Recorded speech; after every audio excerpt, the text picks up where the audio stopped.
딴 거는 잘 모르겠는데 제가 인간성은 좋은 것 같아서 표정 관리하세요. 마스크에 가려져 있다고 지금. 안녕하십니까. 저는 분야설계팀 선임연구원 이상입니다. 제가 주로 수행하는 연구는 크게 두 가지가 있는데요. 첫 번째는 인공지능 연구이고, 두 번째는 가상 탐색을 통한 그 신약 후보 물질 도출입니다.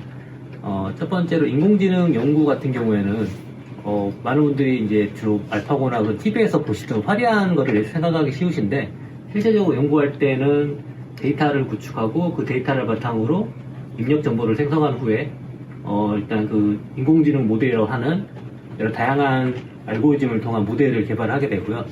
그 모델들을 지속적으로 훈련시키면서 계속 업데이트 시키고 발전시켜 나간 후에 실제적으로 실험을 통해서 모델이 얼마만큼 우리의 그 생각했던 이론이 잘 맞는지를 검증하는 과정을 거치게 됩니다. 네, 이런 과정을 수행할 때 특히 데이터베이스를 구축하는 게 굉장히 많은 시간과 노력을 필요하는 고된 작업이기 때문에 실제적으로 오늘 이 시간에는 보여드리기 좀 힘들 것 같고요. 그래서 오늘 실제적으로 눈에 보이고 흥미로울 수 있는 구조 기반의 유물질 도출을 위한 전략에 대해서 간단하게 설명을 드리도록 하겠습니다.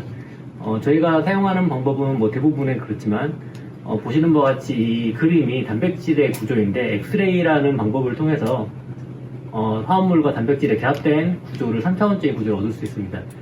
이 구조는 현재 단백질 구조만 보여주고 있지만 이렇게 하면 보신 바와 같이 단백질에 화합물이 결합되어 있는 구조를 정보를 얻을 수 있습니다. 이러한 구조 정보가 중요한 게 실제적으로 우리가 약을 만든다고 하면은 이런 스몰 모레큘 화합물질이 단백질과 상호작용을 통해서 주로 그 단백질의 활성을 저해함으로써 그 약효를 나타내는 거거든요. 그래서 이런 약효가 잘 나타나려면은 이런 화합물질들이 단백질과 안정적으로 잘 결합을 하고 이 단백질의 활성, 즉 기능을 저해하거나 활성시킬 수 있는 그런 역할을 수행을 해야 됩니다. 그래서 이런 구조 정보를 보면은 이 화합물이 단백질과 어떤 식으로 상호작용을 하고 있고 어떤 형태를 띠고 있어야 이러한 결합이 잘 이루어지고 있을지 등등에 대한 다양한 정보를 얻을 수 있게 됩니다. 그러면 우리는 이런 정보를 바탕으로 여기서 이제 화합물을 구조를 떼고 여기에 우리가 가지고 있는 화합물 데이터베이스, 주로 실제로 화합물을 판매하는 그런 벤더들에서 제공하는 라이브러리를 우리 목적에 맞게 추려놓은 그런 데이터베이스를 가상 탐색이라는 방법을 통해서 다킹을 통해 그 단백질이 붙는, 화합물이 붙는 파켓에 다 하나하나 붙여보게 됩니다. 그러면은 보시는 바와 같이 이런 식으로 화합물이 붙어있는 가상의 예측 결과를 얻을 수 있게 되고요. 그러면 이게 가상으로 결합된 구조 정보를 바탕으로 우리가 미리 만들어 놓은 활성을 예측할 수 있는 모델을 사용한다든지 아니면 연구자의 경험이나 직관에 의해서 이러한 상호작용을 잘 이루고 있고 파켓을 잘 채우고 있기 때문에 이 화합물이 이 단백질의 활성을 저해하거나 조절하는데 적합하겠구나 하는 정보를 얻을 수 있게 됩니다. 그러면은 이렇게 뽑아낸 보통 한 몇십 개에서 100개 정도까지의 화합물을 실제적으로 이제 저희 센터에 있는 다른 활성을 실험하시는 실험팀에서 실제적으로 이게 진짜 우리가 골라낸 물질이 활성이 있는지를 검증을 하게 되고요. 그렇게 얻어진 활성값을 가지고 우리가 이 화합물을 선택하는 데 사용했던 우리의 이론들이 맞는지를 검토하게 됩니다. 그렇게 해서 이 검토가 됐을 때 잘 맞는 부분은 그대로 갖고 가고 틀린 부분은 왜 틀렸는지, 그러면 어떻게 하면 더 모델을 향상시킬 수 있을지에 대한 정보를 업데이트함으로써 이제 2차적으로 다시 스크리닝을 진행하게 되고요. 보통 이런 식으로 두세 번 정도 진행하면 우리가 얻고자 하는 충분한 활성도의 물질들을 얻게 됩니다. 그래서 그 물질을 얻게 되면은 이제 의학합성팀과 협업을 통해서 이 화합물의 구조를 조금씩 변화시키고 실제로 합성을 하고 실험을 함으로써 좀 더 나은 물성과 활성을 가지고 있는 약물을 찾게 되고요. 그런 물질들이 이제 후보 물질이 돼서 이제 그 이후에 동물 실험이라든가 임상 실험까지 가게 됩니다. 대한 경우의 수가 진짜 많을 것 같아요. 네. 그거를 인공지능이 얼마만큼 대신해주고 사람이랑 인공지능이 하는 일의 경계가 어느 정도 되는지 궁금해요. 보통 그러니까 인공지능의 약간 개념에 대한 정립이 필요할 것 같은데 보통 요즘에는 이제 알파고가 2013년도였나요? 그때 나온 이후로 사람들이 이제 인공지능 하면은 클릭하면은 그냥 모든 게 다 결과가 바로 딱 나오는 그런 식으로 생각을 하는데, 그리고 보통 딥러닝을 생각하게 되죠. 근데 사실 인공지능이라는 게 1980년대 그 이전부터 60년대부터 이미 그 개념이 나와서 점점 발전했었는데 뭐 그전에는 뭐 데이터가 부족하다든가 아니면 컴퓨터 성능이 부족하다든가 아니면 충분히 발달된 알고리즘이 없다던가 하는 등의 문제 때문에 계속 조금 사용되고 있었지만 지금같이 이렇게 막 모든 산업 분야에서 사용하는 정도 수준은 안 됐어요. 근데 이제 점점 컴퓨터도 발달하고 이제 점점 모든 게 전산화되면서 데이터를 확보하는데도 쉬워지고 그다음에 이제 알고리즘도 계속 발전을 했고요. 이제 그런 게 만나다 보니까 이제 뭐 빅뱅이라고 하는데 이제 그 상호작용 때문에 이게 팍 터진 거죠. 그 활용 범위가. 그래서 이제 보통 근데 우리 같은 이런 신약 개발 분야에서는 약간 좀 그게 더딜 수밖에 없는 게 신약 개발 같은 경우에는 이게 다 일일이 실험을 해야 하기 때문에 한 건 한 건이 상당히 노동과 시간과 비용이 많이 들거든요. 그래서 데이터가 쌓이는 속도가 상당히 느려요. 그리고 데이터가 또 사람 같은 경우, 임상 데이터 같은 경우는 사람마다 편차도 심하고 데이터 이제 퀄리티도 좀 떨어지게 되죠. 그래서 아직까지 인공지능 가지고 모든 신약 개발에 다 적용하기는 힘든 부분이 있고 그만큼 데이터가 많아야 되는 거죠. 그래서 현재 딥러닝을 많이 이제 활용을 하려고 데이터를 확보를 하고 있는데 그렇지 못한 경우에는 아직까지 고전적인 기계학습 알고리즘들 이제 그렇게 됐을 경우에 문제가 이제 좀 성능도 떨어질 수 있고 활용 범위가 딱 특정 타겟에 대해서만 데이터를 활용한 그래서 활용 범위가 굉장히 좁아요. 이제 그런 경우에는 이런 식으로 사람의 직관에 의해서 탐색을 하는 경우가 많아지게 되죠. 그래서 현재 저희가 연구하는 거는 이제 그런 거를 점점 인공지능 활용 범위를 넓히기 위해서 이제 모델들을 점점 더 만들어서 하나하나 추가해 가고 활용 범위를 넓히고 있는 과정인 거고요.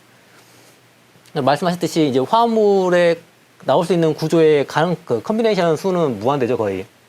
그렇기 때문에 모든 거를 다 해볼 수도 없고, 그리고 현재 그래서 저희가 이제 집중하는 거는 이제 벤더라고 이제 케미컬 그 화합물을 파는 회사들이 있어요. 에너마인 아니 캠브리지 그런 식으로 회사들이 있는데 그 회사에서 자기네들이 만들어서 파는 케미컬 라이브러리가 몇백만 건씩 이렇게 있거든요. 이제 그 중에서 우리가 하고자 하는 신약 개발에 맞는 약물성에 맞는 모레큘러 웨이트이 300에서 500 정도 사이라든가 아니면 하이드로포비시티가 얼마고 하이든 본딩 개수가 얼마고 이제 그런 조건들을 통해서 수를 한 몇십만 건 정도로 줄인 후에 이제 그 화합물만 가지고 이제 사용을 하는 거예요. 왜냐면은 저희가 이걸 가상 탐색을 했다고 그 화합물을 다 일일이 합성을 할 수는 없거든요. 합성도 가능한 경우가 많지가 않아요. 왜냐면 어렵기 때문에. 그래서 저희가 이제 실제적으로 하는 거는 이제 보통 몇십만 건에서 몇백만 건 화합물만 이제 탐색을 하는 거고 그 이후에 이 화물이 괜찮다 싶으면은 이제 그거를 실제로 약간 디자인을 해가지고 구조를 조금씩 바꿔서 실제로 합성을 하는 경우는 이제 어느 정도 연구가 수행된 이후에 그럴 만한 가치가 있다. 비용과 시간을 투자할 만한 가치가 있다 하면 그렇게 그때부터 수행되는 겁니다.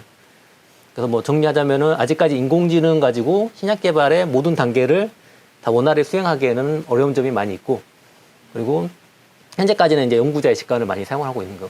우리 팀의 이승주 연구원이라고 하고요. 제가 저희 팀에서 하고 있는 일은 주로 이제 데이터를 다루는 일인데요.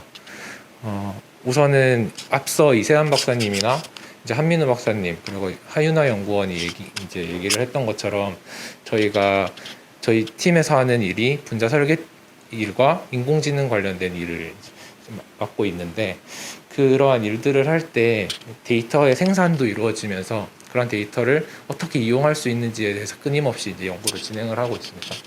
저 같은 경우에는 이런 데이터 관련 업무를 시작하게 된 계기가 전혀 이제 그 컴퓨터 관련 쪽에 그 학업 과정을 거쳐온 것은 아니고 이제 생물학과로 시작을 해서 이제 단백질 관련된 구조 연구를 이제 한번 해보고 싶다라는 걸로 이제 시작을 한 이제 그 석사 과정을 밟고 난 다음에 그 과정 중에 컴퓨터 프로그래밍에 대해서 이제 좀 많이 익히게 되는데 그러한 과정을 겪던 와중에 어떻게 인공지능 모델을 만들 수 있는 그런 기회가 생겨서 항암 세포주에 대한 그 기존 약물들의 반응을 예측하는 이런 저항성 예측 같은 그런 모델을 만들게 됐었습니다.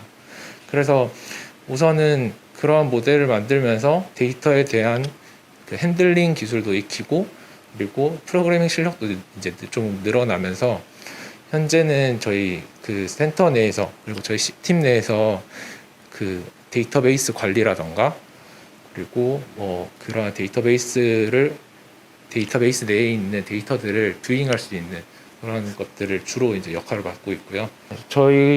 제가 지금 현재 하고 있는 일 같은 경우에는 프로그래밍을 이용을 해서 데이터 핸들링과 비주얼라이제이션 같은 이제 시각화 역할을 주로 하고 있고 인공지능 모델을 제작하는 것에도 이제 함께 참여를 하고 있습니다. 그래서 현재 저희가 인공지능 과제를 함께 진행 중인데요. 네, 그러한 인공과제의 최종 결과물들이 이제 실제로 연구자들이 사용할 수 있는 그런 것들이 되어야 되기 때문에 뭐 웹페이지를 통한 접속이라거나 아니면 프로그램들을 이용을 해서 이제 연구자들이 이제 접속을 해서 그러한 프로그램들을 활용할 수 있게 해주는 역할이 필요한데요. 그런 역할을 제가 맡고 있고 현재 지금 아직 개발 중이기 때문에 완벽하게 보여드릴 수는 없는데 우선은 앞서서 이세한 박사님이랑 한민우 박사님이 한번 얘기를 해주셨는데 현재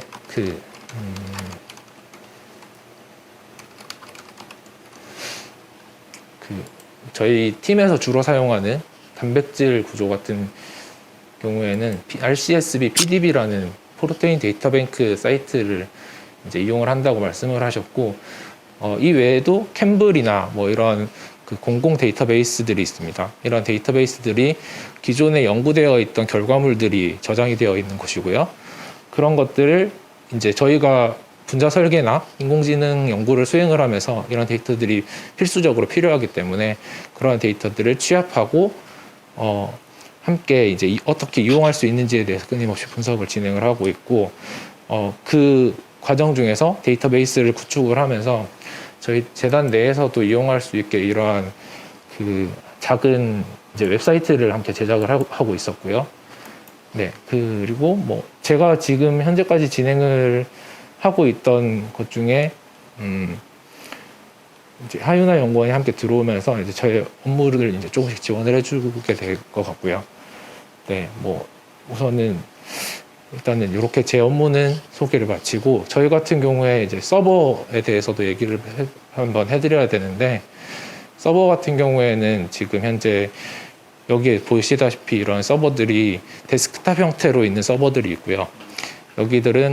여기 있는 이 데스크탑 형태의 서버들에는 각각 이제 GPU 1개 혹은 2개 정도의 고성능의 그래픽 카드들이 장착이 되어 있고 이런 것들은 이제 분자 설계 연구나 아니면 인공지능 모델 연구에 활용을 하는데 이용을 하고 있는데 저희가 이제 일반적으로 이제 사무실에서 주로 이용을 하고 여기 같은 경우에는 원격으로 이제 주로 이용을 하기 때문에 관리를 하는 저나 이제 일부 연구원을 빼고는 서버실에 잘 오지는 않고 이 외에도 이제 저희가 지금 보여드릴 수는 없는데 저희 건물 1층에 서버실에 클러스터 형태로 또 컴퓨터가 이제 클러스터가 2대 가량 있거든요. 그런 식으로 활용을 하고 있습니다. 네, 저희 분자 설계팀 각 연구원들이 소개하는 전공들에 대해서 얘기 잘 들으셨는지 모르겠네요. 보시다시피 저희가 다른 팀에 비해서 팀의 규모는 작아요. 연구원의 숫자는 작은데 되게 굉장히 각자 전문적이고 다양한 전공을 가지고 있거든요. 그리고 계산하는 분야도 다르고 그래서 이제 분자 설계, 뭐 인공지능은 많이 들어보셨겠지만 그런 것들에 대해서 좀 익숙하지 않으셨을 텐데 여러 가지 전공이 있고 그다음에 계산 방법도 굉장히 다양해서 할 수 있는 일이 굉장히 많다. 그것이 매우 장점이다. 그런데 할 수 있는 일이 매우 많다라고 하는 건 못하는 일이 없다라는 얘기가 되고 거짓말도 할 수 있다. 원하면 뭐든지 다 만들어줄 수 있다. 그것이 저희의 장점이다, 단점입니다. 그래서 이제 앞으로 이제 여러분들이 진로를 선택을 하실 때 이런 분야가 있구나라고 일단은 도움이 됐으면 좋겠는 것 하나와 이제 앞으로 조금 더 이제 질문하신다고 하니까 Q&A 통해서 분자 설계라는 것에 대한 어떤 어떤 주의사항, 환기 이런 것들을 좀 말씀드려 볼까 합니다. 그러니까 아마 제가 이제 이쪽 분자 설계로 약물을 개발하는 것에 거의 1세대일 것 같아요. 근데 지금 저로 시작해서 저는 이제 화학을 전공했고 물리화학을 전공했는데 이제 그리고 저 이세한 박사님이랑 이제 여기 하윤아 연구원은 생명공학을 전공을 했고 이승지 연구원은 약대를 나왔고 그다음에 한민우 박사님은 저랑 똑같은 이제 화학 물리학을 전공을 했는데 가만히 살펴보면 이분들의 대학원에서의 지도 교수님들이 대부분 물리화학을 전공을 하셨어요. 그러니까 저희 선배님들이. 근데 이제 그 분들이 공부를 마치시고 각 학교에 여러 가지 과로 그러니까 이제 진출을 하신 거죠. 그래서 이제 그 후학들이 전공이 매우 다양해졌고요.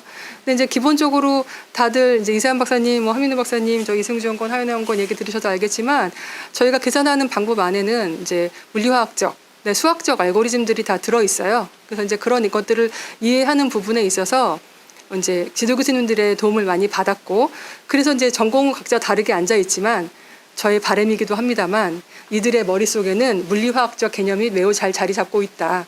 그래서 그거를 저희가 믿고 그 베이스 라인에서 이제 일들을 시작을 합니다. 일단 인공지능을 그러니까 인공지능이 꼭 자기의 그 백그라운드가 될 필요는 없거든요. 근데 다양한 전공, 뭐 경제학이 됐든지 아니면 생물학이 됐든 물리학이 됐든지 어떤 분야든지 인공지능과 결합하면은 그 사람의 가치가 확 올라가는 게 현재의 트렌드인 것 같아요. 그래서 본인의 어떤 전공을 선택을 하셨다면 그걸 열심히 공부를 하시고 그거에 대해서 약간의 코딩과 인공지능, 요즘 플랫폼이 잘 나와 있어서 생각보다 어렵지 않거든요. 그래서 그런 것도 조금만 관심 가지시고 좀 학습을 하시고 사회로 나가신다면은 본인이 자기 전공만 하고 나갔을 때에 비해서 한 단계 더 점프를 해서 지기가 더 위치를 차지할 수 있을 거라고 생각을 합니다. 그래서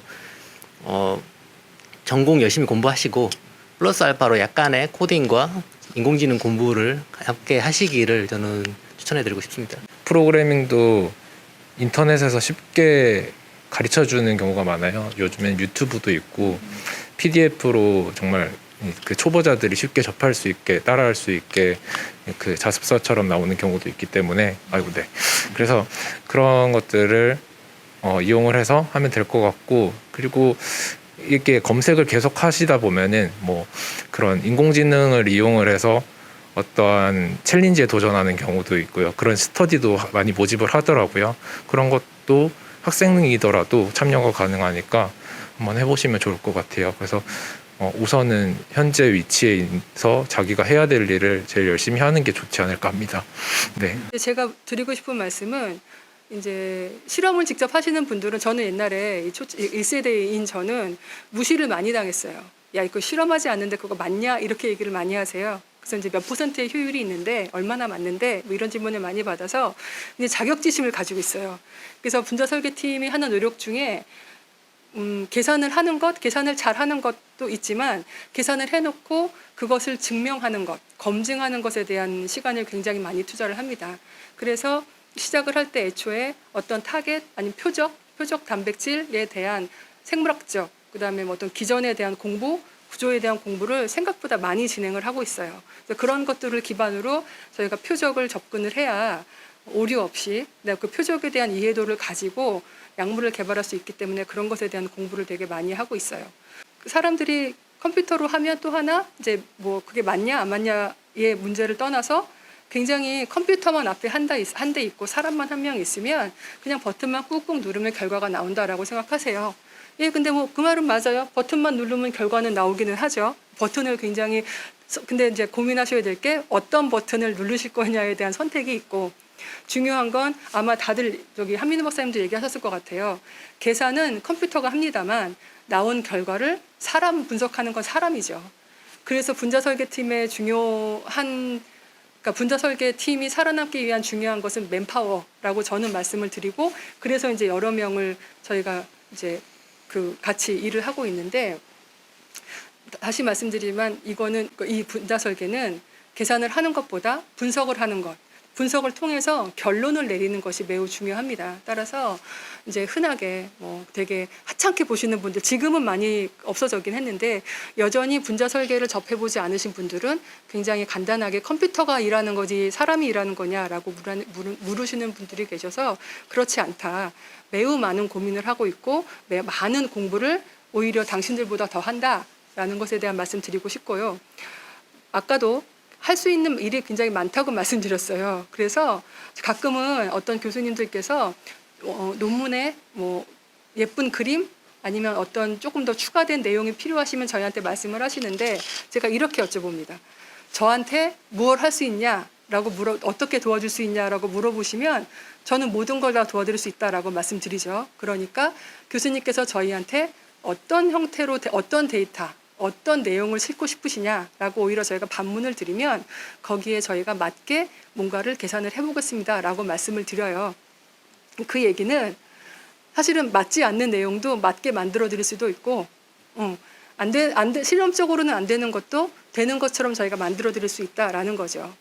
근데 그렇게 이것이 진실이냐 아니냐, 맞는 거냐 안 맞는 거냐의 판단은 역시나 저희 분자 설계를 하는 저희들이 결정을 하는 것이고, 거기에는 이제 과학자의 윤리적 양심, 그것과 더불어 아까 말씀드린 저희가 꽤나 공부를 열심히 해서 그 단백질, 표적, 아니면 질환에 대한 이해도, 그다음에 요즘 저희끼리 대화 많이 하는 건 저희가 사용하는 프로그램들이 어떤 오류를 가지고 있는지, 프로그램이 여러 가지들을 활용을 하는데 각각의 장점들을 다들 이해를 하고 거기에 대해서 서로 이제 보완을 해가면서 사용하는 것들, 이렇게 해서 분자 설계라는 것이 일을 진행을 하고 결과를 내드리는 것이기 때문에 그 결과를 얼마나 저들이 많이 고민을 하고 내놓았는지에 대해서 한번 관찰을 해주시면 좋을 것 같고, 저희가 어떤 결과를 내놓았을 때는 그 결과들을 충분히 고민을 하고 충분히 서치를 하고 충분히 이제 검증을 하여서 내놓는 것이다라는 것에 대해서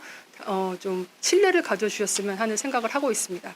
그래서 다시 한번 저희 지금 대구 경북 첨단의료산업진흥재단 신약개발지원센터의 분자 설계팀이 매우 막강한 맨파워를 가지고 있고 굉장히 이론적으로 정직하게 일을 하고 있다라는 말씀 드리고 싶습니다.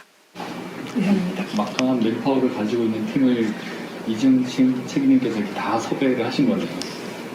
그렇죠. 저는 정말 제가 여기 와서 제일 잘한 일은 네. 되게 훌륭한 인재들을 제가 저희 팀에 같이 일할 수 있게 제가 모을 수 있었다라는 것이에요. 제가 다른 건 잘 모르겠는데 인간성은 좋은 것 같아요. 그래서 디스하시는 건 예, 아니죠? 제가 딴 거는 잘 모르겠는데 제가 인간성은 좋은 것 같아서 표정 관리하세요. 거기 우직하다고. 마스크에 가려져 있다고 지금. 그래서 다시 한번 제가 저도 여기 직원이니까 제가 별로 해드릴 수 있는 게 없어요. 해드릴 수 있는 게 없는데, 그래도 대구 첨복의 신약개발지원센터에 그것도 분자설계팀에 과감하게 본인들의 미래를 저당 잡혀주셔서 매우 감사하게 생각하고 있고, 저는 저희 팀이 너무 자랑스럽고 행복하죠. 네.